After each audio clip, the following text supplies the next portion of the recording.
स्वागत है मित्रों आपका इतिहास की दुनिया में। मध्यकालीन भारतीय इतिहास की चर्चा कर रहे हैं और हमारी चर्चा के केंद्र में है सुल्तान मोहम्मद बिन तुगलक। मोहम्मद बिन तुगलक के संदर्भ में अब तक अपन 5 बार मिल चुके हैं और आज 6ठी बार मिल रहे हैं। पिछली मुलाकातों में हमने देखा कि मोहम्मद तुगलक एक अस्थिर स्वभाव का सुल्तान था। उसके स्वभाव में संतुलन नहीं था। उसके व्यक्तित्व में विरोधी तत्वों का भरपूर समावेश था। यहां तक कहा जाता है कि वह पागल था। उसके कारनामों को देखते हुए मैं ये कहता हूं कि ठीक है, कोई कहता है कि वह पागल नहीं था तो पागल नहीं था, लेकिन वह किसी पागल से कम भी नहीं था। हमने देखा कि उसने दोआब में कर वृद्धि की और दोआब को बर्बाद कर दिया। उस बर्बाद हुए दोआब को आबाद करने के लिए कृषि संबंधी प्रयोग किया और उसमें भी मात खा गया। फिर उसने राजधानी परिवर्तन का काम किया कि दिल्ली से दौलताबाद ले जाऊंगा मैं राजधानी को, और उसमें उसने जो व्यवहार किया दिल्ली की जनता के साथ, वह उसे किसी पागल से कम नहीं ठहराता। उसके बाद उसने प्रतीक मुद्रा चलाई। ठीक है, प्रतीक मुद्रा के प्रयोग दुनिया में होते रहे हैं, मुद्राओं में प्रयोग होना कोई बड़ी बात नहीं है। लेकिन आपने चांदी की जगह तांबा चला दिया या कांसा चला दिया, लेकिन आपने ऐसी कोई व्यवस्था ही नहीं की कि कोई दूसरा उन सिक्कों को नहीं बना सके, तो बहुत बड़ी बर्बादी हुई। इसके बाद भी उसका खजाना खाली नहीं होता है, क्योंकि उसका बाप बहुत धन छोड़कर गया था और यह धन अलाउद्दीन खिलजी के समय खास तौर से दक्षिण से लूटा हुआ धन था। खैर, आज हम उसकी एक नई योजना की बात करेंगे और वह योजना है उसकी खुरासान विजय की योजना। उसके दिमाग में यह ख्याल आया कैसे? पहले तो आप देखिए, यदि आप नक्शा देखेंगे तो पहले तो अपना भारत, मुल्तान, सिंध, पंजाब, इस सब को पार कर जाइए और अफगानिस्तान में प्रवेश कर जाइए। अफगानिस्तान में प्रवेश कर लीजिए, फिर आप अमू दरिया और सीर दरिया के जो बीच का क्षेत्र है वहां चले जाइए, जिसको ट्रांस ऑक्सियाना का क्षेत्र कहते हैं, और उसके पश्चिम में आप ईरान की तरफ बढ़िए। वहां एक जगह है खुरासान। सुल्तान को यह विचार आया कि उसे खुरासान जीतना चाहिए।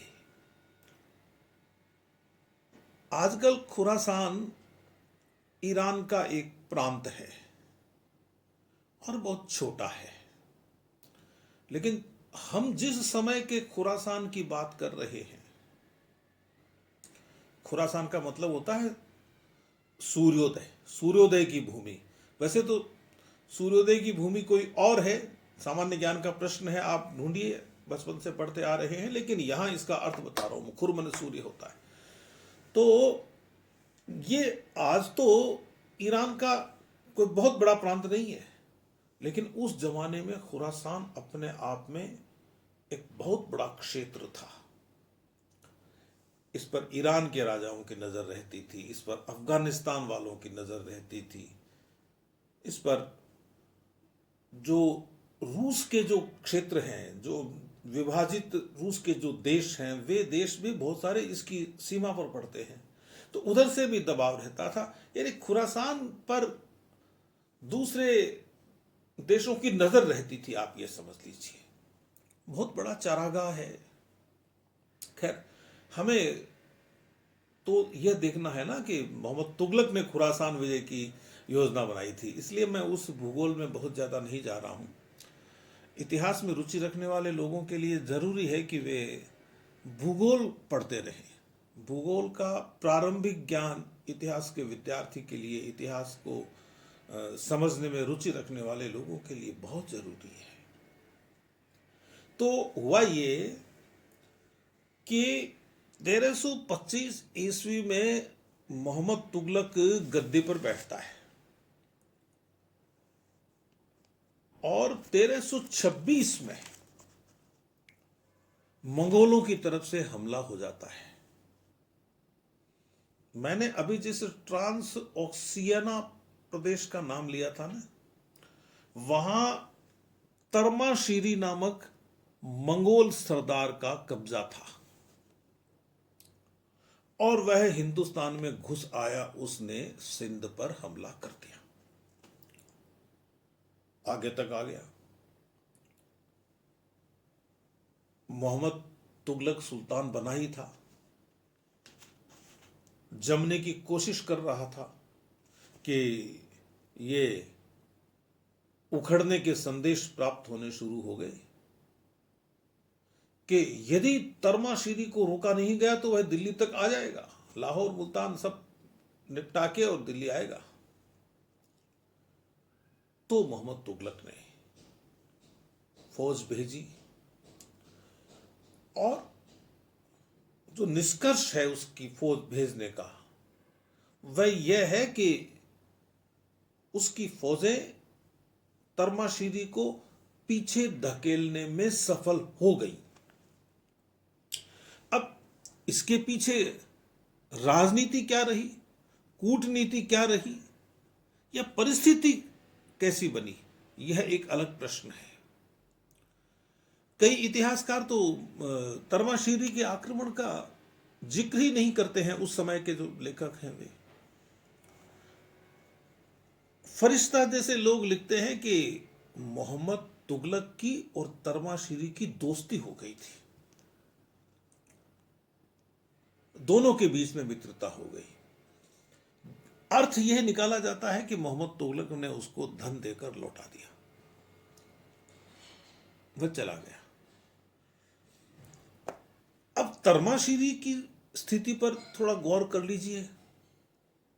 वह ट्रांस आक्सियाना प्रदेश का शासक है और ट्रांस आक्सियाना प्रदेश के पश्चिम में खुरासान है और खुरासान पर जो नियंत्रण करना चाहता है वह ईरान भी चाहता है और तरमाशीरी की तो इच्छा थी ही कि वह खुरासान पर कब्जा करे। तो तरमाशीरी की महत्वाकांक्षा खुरासान को जीतने की, ये जो बातें हैं ये 1333-34 ईस्वी की हैं और हमें ध्यान से समझना चाहिए पूरी बात को, बहुत आसान है। तो क्या हुआ, अब चाहे मंगोलों के साथ किसी तरह का संघर्ष हुआ होगा, लेकिन मंगोलों से यानी तरमाशीरी से मोहम्मद तुगलक की दोस्ती हो गई, हमें यह मानना चाहिए। तरमाशीरी मूर्ख नहीं था कि वह मोहम्मद तुगलक से दोस्ती करे। एक प्रमुख कारण यह था कि वह खुरासान हासिल करने के लिए मोहम्मद तुगलक का इस्तेमाल करना चाहता था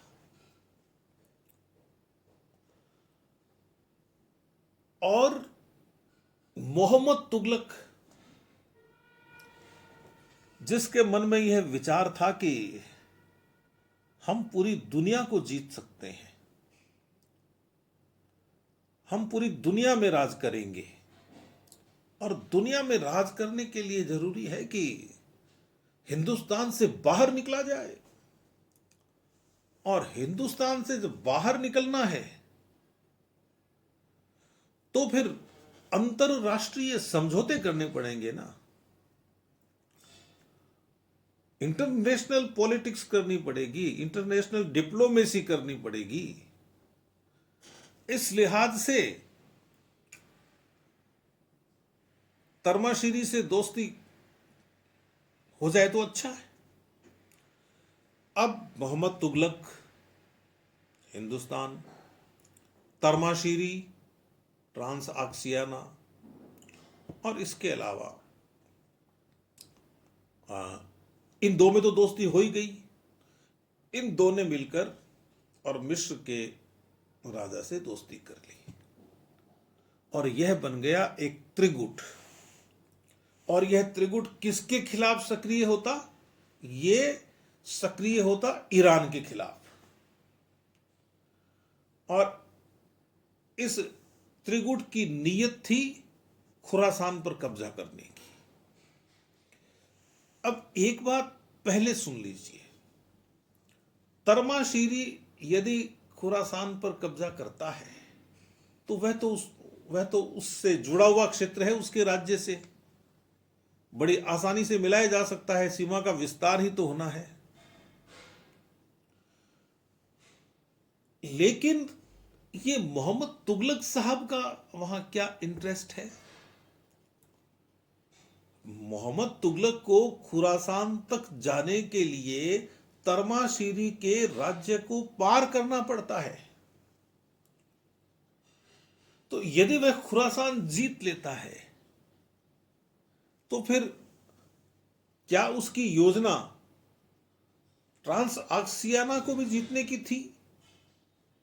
कहीं स्पष्ट नहीं होता, कहीं उल्लेख नहीं है। और वह जीत भी नहीं सकता था। बड़ी मुश्किल से तर्माशीरी को आप 1526 में भगा रहे हो और मंगोलों का स्थायी संकट है। आप कैसे पूरे अफगानिस्तान को रौंद कर और खुरासान तक चले जाओगे? फिर कोई नहीं है क्या उसके आगे? अब तर्माशीरी ने क्या किया? तर्माशीरी ने कहा कि तुगलक साहब आप फौज तैयार कीजिए। अच्छा, ये क्या होता है, सीधे सीधे नहीं कहा जाता, गुट बन गया ठीक है, मदद करेंगे एक दूसरे की। यानी तर्माशीरी ने अपने दामाद, जिसका नाम था अमीर नौरोज, उस नौरोज को मंगोलों के एक गुट के साथ हिंदुस्तान भेज दिया। मोहम्मद तुगलक के दरबार में, उसकी सभा में, और इस काम के लिए भेजा कि तुगलक को हमेशा तैयार रखा जाए, उसका हौसला बुलंद रखा जाए कि आप खुरासान तक जा सकते हो। तो यह काम उसने बहुत अच्छी तरह से किया। 1351 तक रहा वह, मोहम्मद तुगलक की मौत तक रहा। तो मंगोलों से ठीक है, दोस्ती हुई, अच्छी बात है, लेकिन उस दोस्ती की कीमत खुरासान का अभियान नहीं होना चाहिए थी। अब क्या हुआ कि ये घटनाएं घट गई। अब इस योजना को लागू कैसे किया जाए? तो योजना को लागू करने के लिए जरूरी है कि मोहम्मद तुगलक के पास एक बड़ी फौज हो। भाई यह बात तो समझ में आ ही गई, बड़ी सरल सी बात है कि खुरासान भारतीय सीमाओं के स्वाभाविक रूप से निकट नहीं है। यदि अफगानिस्तान को रौंद दिया जाए और पूरे अफगानिस्तान पर कब्जा हो जाए, दिल्ली सल्तनत का विस्तार हो जाए और कब्जा भी पक्का हो जाए, ऐसे नहीं कि आप जैसे ही लौटे पीछे से उपद्रव हो जाए, ऐसा नहीं, पक्का कब्जा हो जाए और आपकी सीमाएं खुरासान से लगे, उधर ईरान की सीमाएं खुरासान से लगे, तब तो आपको शोभा देता है कि आप अपने राज्य का विस्तार करें।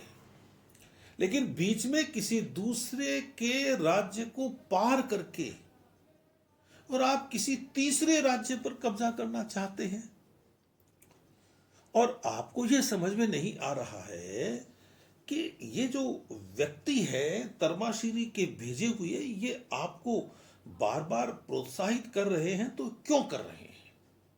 फिर एक और बात याद रखिए, तर्माशीरी ने उसको कहा, मोहम्मद तुगलक को, कि ठीक है, हम खुरासान को जीतेंगे और इसके लिए आप गजनी को अपना केंद्र बनाइए,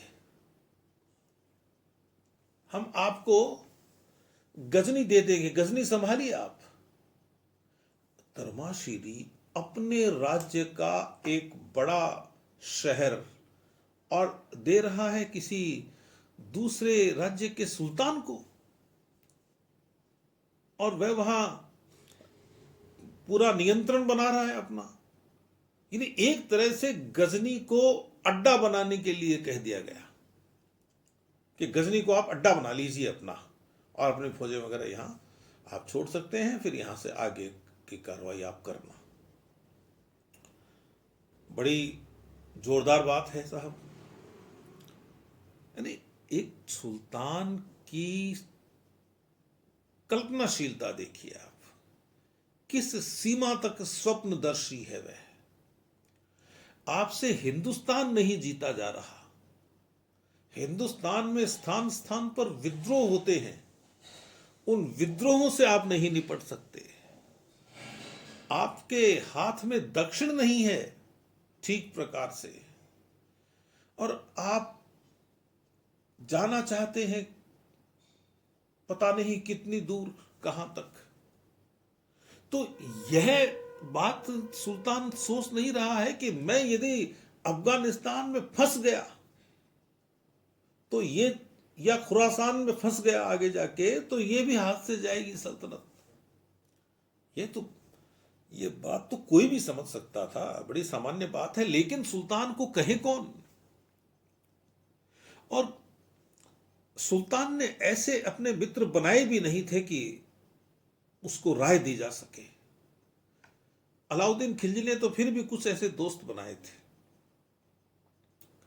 जो उसको राय देते रहते थे, जिनकी राय वह मान भी लेता था, और वह कह भी देता था कि यदि आपकी राय मुझे पसंद नहीं आएगी तो मैं मारूंगा नहीं। अब इनसे मोहम्मद तुगलक साहब से कौन पंगा ले, इसलिए कोई बोलता भी नहीं था। हाँ सुल्तान अच्छा है, हाँ सुल्तान अच्छा है, क्योंकि सुल्तान को जब आप अच्छा कहेंगे, सुल्तान को आप महान कहेंगे, सुल्तान को आप ये कहेंगे कि आप तो पूरी दुनिया को जीत सकते हैं साहब, आपके सामने क्या है कोई, तो सुल्तान आपको धन देगा, खुश होगा, आपको माला माल करेगा, आपका काम हो गया। तो इस तरह का वातावरण था। खैर, तो एक तिहरा गठबंधन बन गया, मिस्र का शासक साथ हो गया, तर्माशीरी हो गया, ये मोहम्मद तुगलक हो गया, गजनी दे दिया गया कि साहब गजनी को आप संभालिए और गजनी को काम लीजिए। ठीक है, अब व्यवस्था करनी थी सैनिकों की। सैनिक तो भर्ती करने पड़ेंगे, सैनिक कहां से आएंगे? तो सैनिकों को भर्ती करने के लिए समय चाहिए, और सुल्तान को है जल्दी। आप जब सैनिकों को भर्ती करेंगे तो एक योजना बनाएंगे ना कि हमें इतने सैनिक भर्ती करने हैं, हमें यह देखना है कि हम जितने सैनिक भर्ती कर रहे हैं उनका वेतन देने के लिए हमारे पास धन है क्या, हम जो योजना बना रहे हैं इस योजना में समय लग सकता है 5 महीने, 6 महीने, 7 महीने, 8 महीने, 12 महीने, इतने दिनों तक इन सैनिकों का खर्चा निकाल सकते हैं क्या। फिर हमें सैनिकों का स्वास्थ्य देखना है, जिस व्यक्ति को भी भर्ती करेंगे उसका स्वास्थ्य देखेंगे। अलाउद्दीन ने प्रथा शुरू की थी, हुलिया और दाग, रजिस्टर में उसका चेहरा लिखेंगे, यदि वह घोड़ा लेकर आया है तो उसके घोड़े पर दाग लगाएंगे, पहचान लगाएंगे, और हम एक अच्छी और व्यवस्थित सेना खड़ी करेंगे।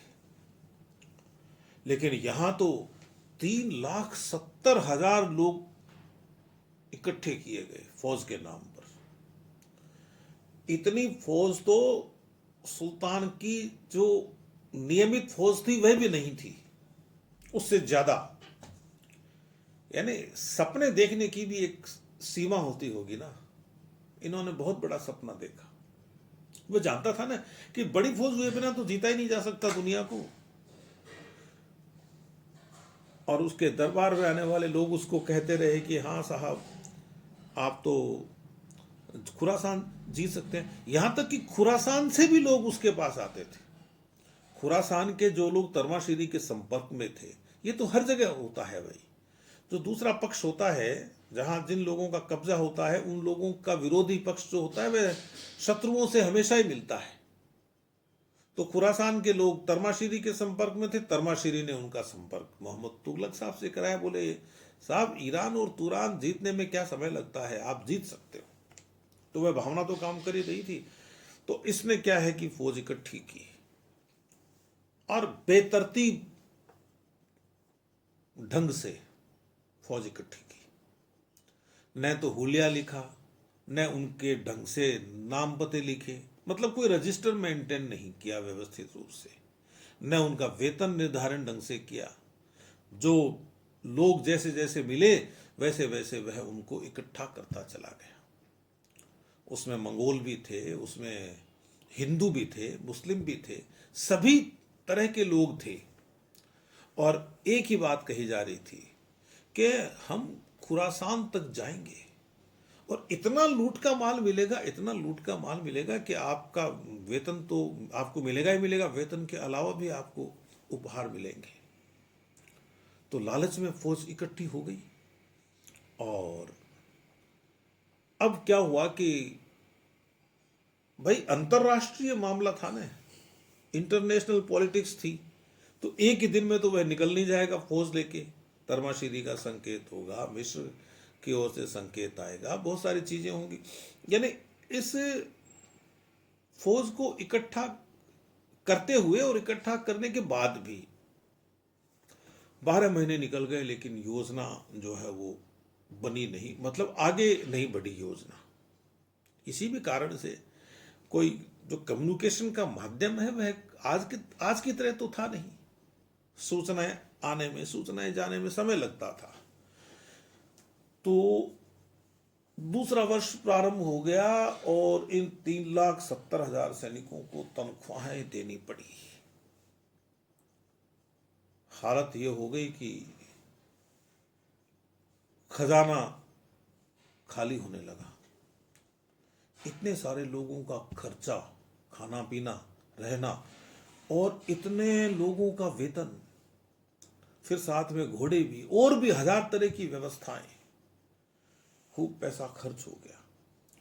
अब आप कहोगे कि यह जो है योजना आगे लागू क्यों नहीं हुई। इसका कारण यह था कि ये जो तरमाशीरी था ना, इस तरमाशीरी को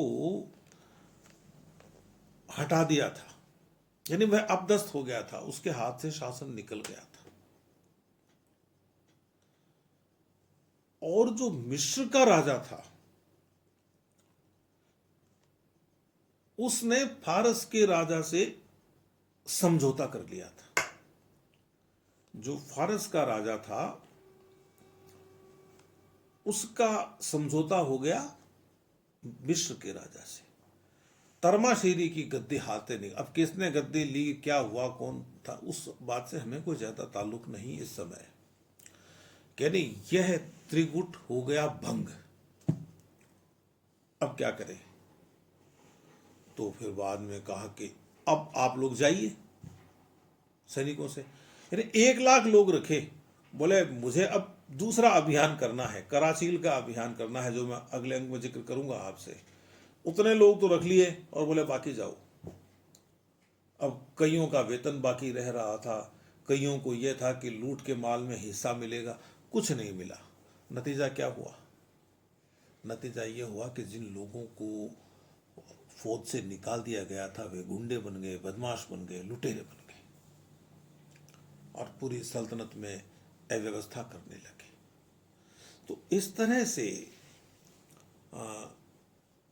मोहम्मद बिन तुगलक का खुरासान अभियान हुआ ही नहीं, उसकी योजना ही बनी थी।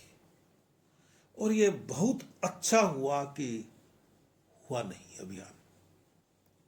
यदि हो जाता तो ये 3,70,000 सैनिक जाते, और इनमें से कितना जिंदा लौटते कहा नहीं जा सकता था, क्योंकि हमारा उस क्षेत्र से कोई कोई लेना देना ही नहीं है ना।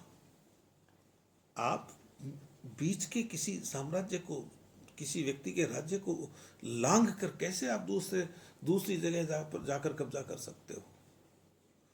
तो यह जो उसकी योजना थी, यह योजना विफल हो गई,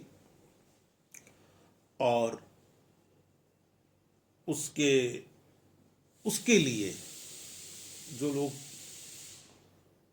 पागल शब्द काम में लेते हैं, उन लोगों को अपनी बात के पुष्टि करने के लिए एक और तथ्य मिल गया, खुरासान अभियान। और इसके जो आगे की बात है वह अपन कराचील अभियान को लेकर करेंगे। तो तब तक आप मुझे अनुमति दीजिए। नमस्ते।